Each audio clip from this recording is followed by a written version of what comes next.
പല്ലക്കിലേറിയ രാജപ്രതിനിധി മുൻപിലും പേടകങ്ങൾ ശിരസാ വഹിച്ച് കുളത്തിനാൽ ഗംഗാധരപിള്ളയുടെ നേതൃത്വത്തിലുള്ള സംഘം പിന്നാലെയും. ഇന്ദ്രനീലക്കല്ല് പതിച്ച തിരുമുഖവും നവരത്ന മോതിരവും അടങ്ങുന്നതാണ് ആദ്യ പേടകം. കളഭാഭിഷേകത്തിനുള്ള സ്വർണ്ണക്കുടവും പൂജാപാത്രങ്ങളുമാണ് പിന്നീടുള്ള പേടകത്തിൽ. ശബരിമലയിൽ എഴുന്നള്ളപ്പിനുള്ള ജീവിത, നെറ്റിപ്പട്ടം തുടങ്ങിയവയാണ് മൂന്നാമത്തേതിൽ.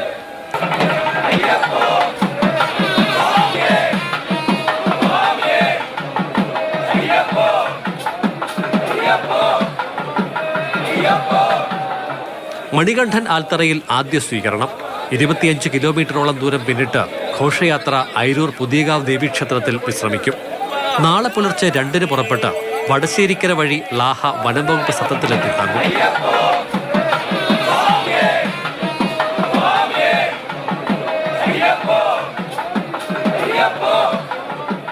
മൂന്നാം നാൾ പുലർച്ചെ 2-ന് യാത്ര പുനരാരംഭിക്കും. നിലയ്ക്കൽ, അട്ടത്തോട്, വലിയാനവട്ടം, ചെറിയാനവട്ടം എന്നിവിടങ്ങൾ പിന്നിട്ടാകും തിരുവാഭരണ ഘോഷയാത്ര സന്നിധാനത്തെത്തുക.